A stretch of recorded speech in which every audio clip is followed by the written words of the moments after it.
Sur un Amiga 2000 équipé d'un Pearstorm sous EMU68, je vais utiliser quelques trackers. Un point important, la musique n'est pas du tout mon truc.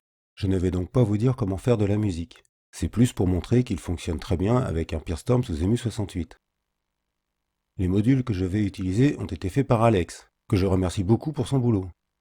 De plus, ce sera de la musique classique, pour éviter tout problème de droit d'auteur. Ce sera du Bach, Mozart, Chopin. Leurs œuvres sont dans le domaine public. Je débute par le très connu ProTracker, que j'exécute. Son interface à l'Amiga est très reconnaissable. Je vais charger un module. L'interface de chargement de fichiers est unique à ce logiciel. Je saisis le disque où sont mes modules.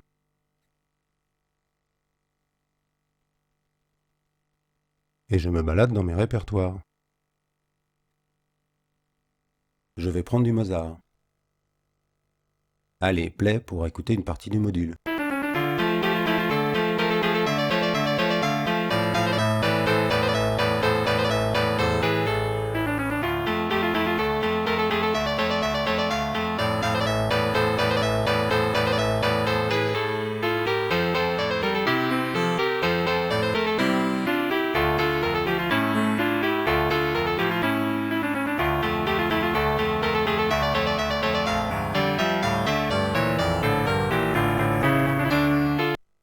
Je vais aller voir dans les samples utilisés pour ce module.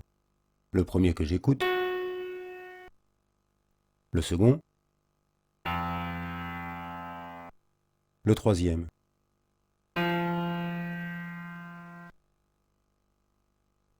Il n'y a que 3 samples pour ce module. On peut travailler un peu le son, mais je n'en ferai rien. Le principe des trackers, c'est de poser des samples et de le faire varier en fonction de la note. Elle se place au début avec la notation américaine.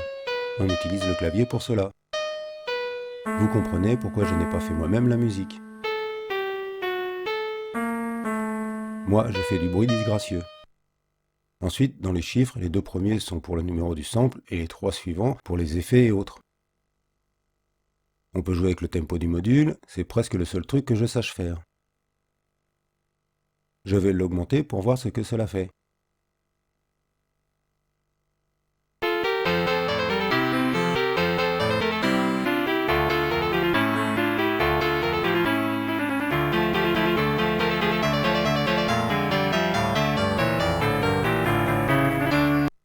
Et on se retrouve avec du Mozart rock. On a aussi différents effets graphiques quand le module est joué. J'arrête là pour ProTracker. C'est le tracker emblématique de l'Amiga à sa grande époque, beaucoup utilisé pour les jeux et démos. Je passe à DSS 8+. Allez, je l'exécute. Niveau matériel, il paraît que c'est l'un des meilleurs sampleurs. Mais je ne le possède pas. Son interface est aussi spécifique comme bon nombre de logiciels de cette époque. Je passe dans la partie tracker. Et je vais charger un module. Pareil, l'interface pour gérer les fichiers est spécifique au logiciel. Peut-être un peu plus simple que la précédente à utiliser. Je reprends le même module pour comparer, et je lance l'écoute.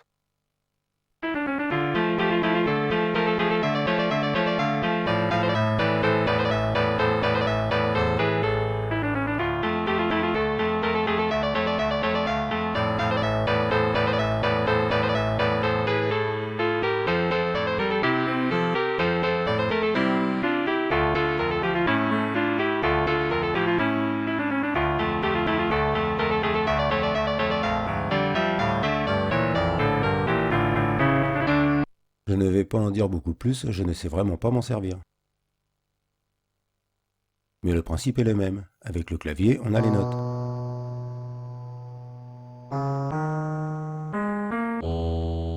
Je vais aller voir les samples. L'interface est un peu plus grande que pour ProTracker. Mais les fonctions sont quasiment identiques. Il est possible d'écouter juste un bout. Copier-coller et tout et tout. Le sample suivant. Non, c'est pas là.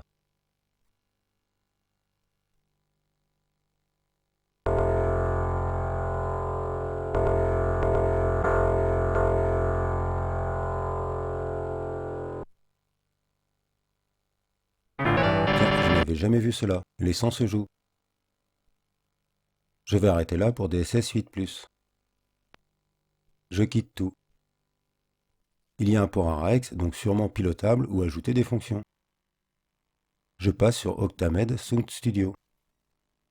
Lui par contre a une interface Workbench et peut s'ouvrir dans son propre écran en RTG. Son interface est donc constituée de fenêtres. Je vais déplacer et agrandir pour mieux voir. Je charge un module. Là on se retrouve avec la fenêtre de fichier standard. Ah, un assign que je n'ai pas fait. Et je me rebalade dans mes répertoires. Je vais changer de module. On retrouve la même présentation et je lance l'écoute.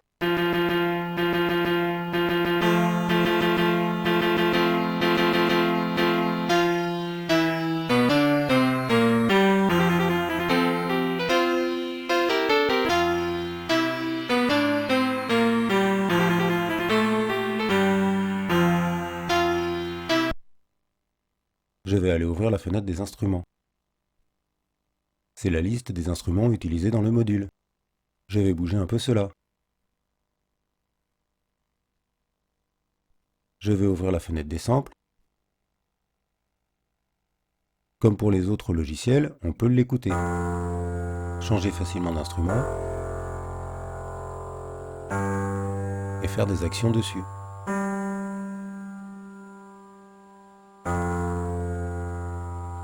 Je ne vais pas faire plus.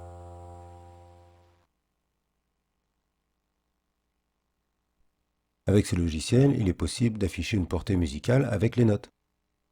Je positionne les fenêtres pour tout voir. Et cela défile également quand le module est joué.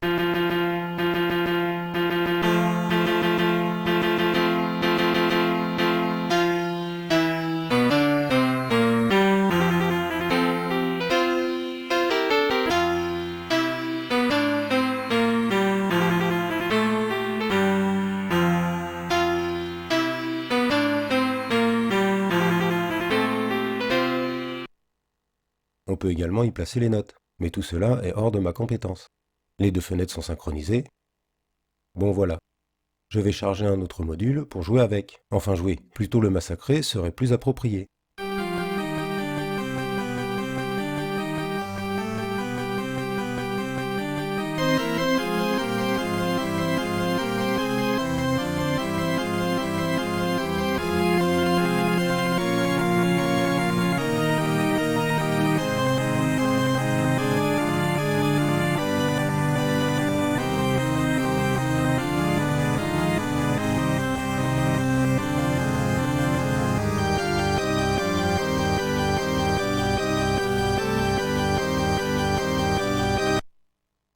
Et c'est parti pour le massacre.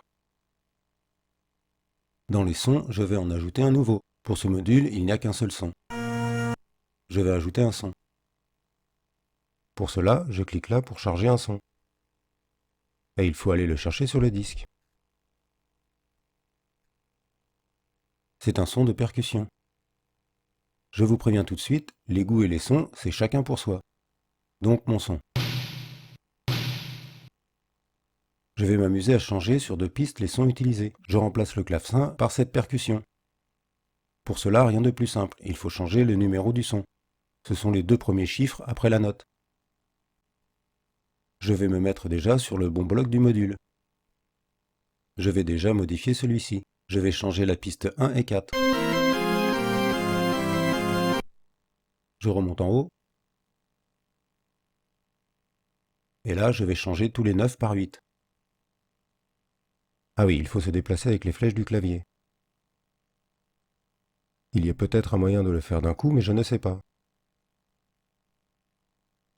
Mais je ne touche pas au reste des valeurs qui se trouvent après. Ce sont des effets ou autres, je ne maîtrise pas. 8. 8.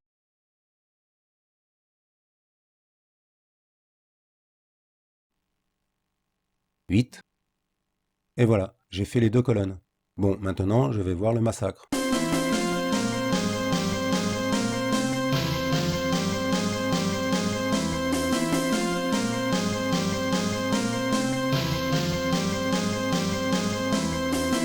Vous n'avez plus d'oreilles?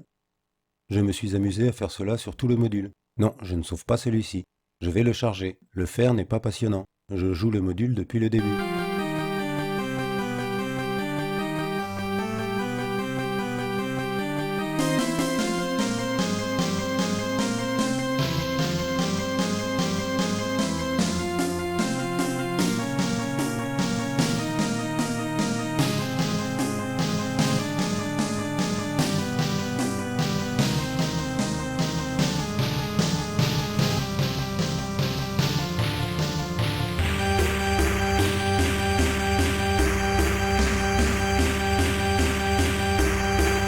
Je vous ai suffisamment cassé les oreilles.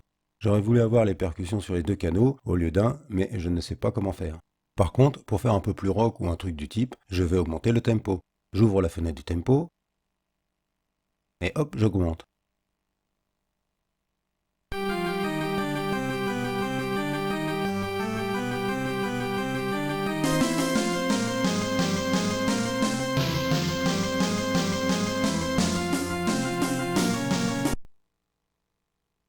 Je remets comme c'était. Histoire de continuer à massacrer ce qu'a fait Alex, au début du morceau, les deux canaux ne font rien. Mais comme cela se transforme en une musique super moderne, je vais mettre un bruit de foule au début. On se croira à un concert d'une très grande star. Sur le bloc 0, je vais ajouter un sample.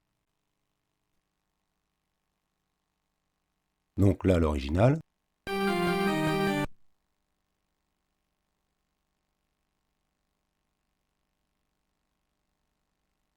Je remonte.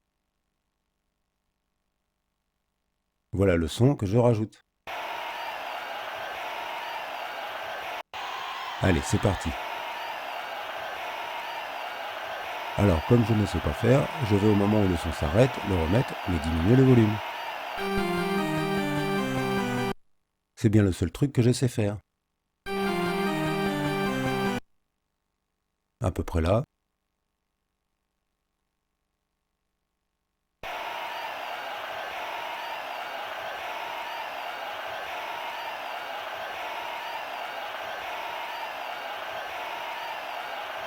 Cela donne quoi?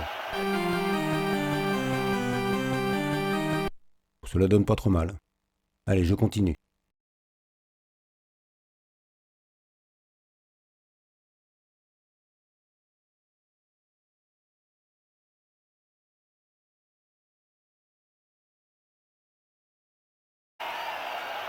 Écoutons ce que cela donne.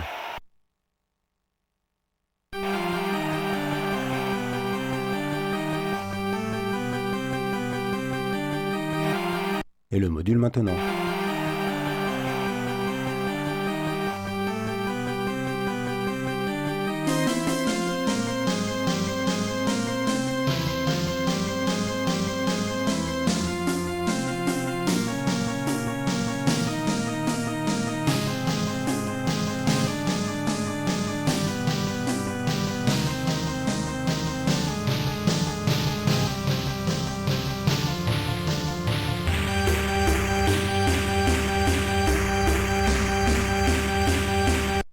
Bon voilà. J'espère que ce massacre vous aura plu. Ou pas. Je vais sauvegarder mon œuvre. On sait jamais, sur un malentendu, que cela devienne un hit. Je pense que ce logiciel est un peu plus complet. Il permet aussi de faire du MIDI et autres. Mais je ne maîtrise déjà pas la base, alors pour le reste... C'était Octamed Sound Studio. Pour ceux qui ne veulent qu'écouter des modules, il existe des logiciels comme DailyTracker 2. Il suffit de charger un module, ou même un répertoire.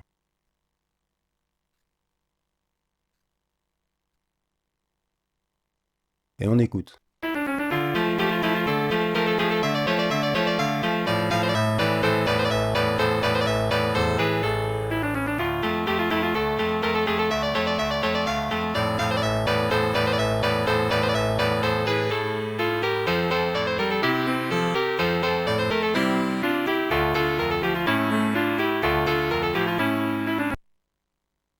Un autre que je n'ai pas encore passé.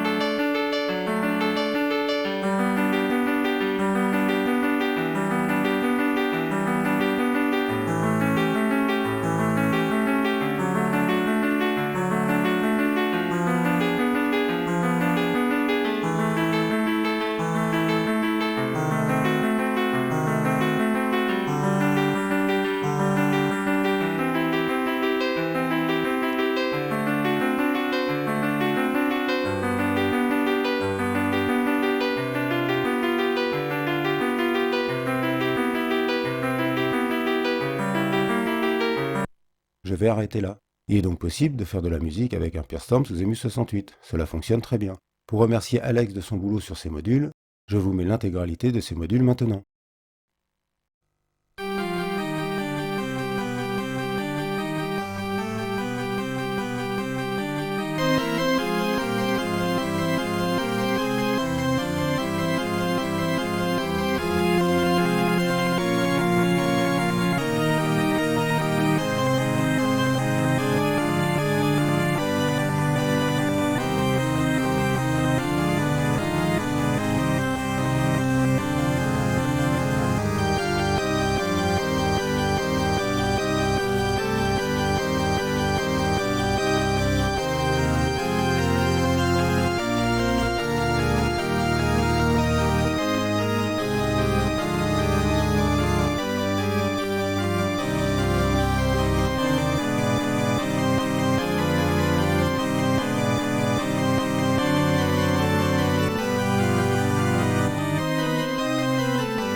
Allez, un petit pouce bleu pour finir.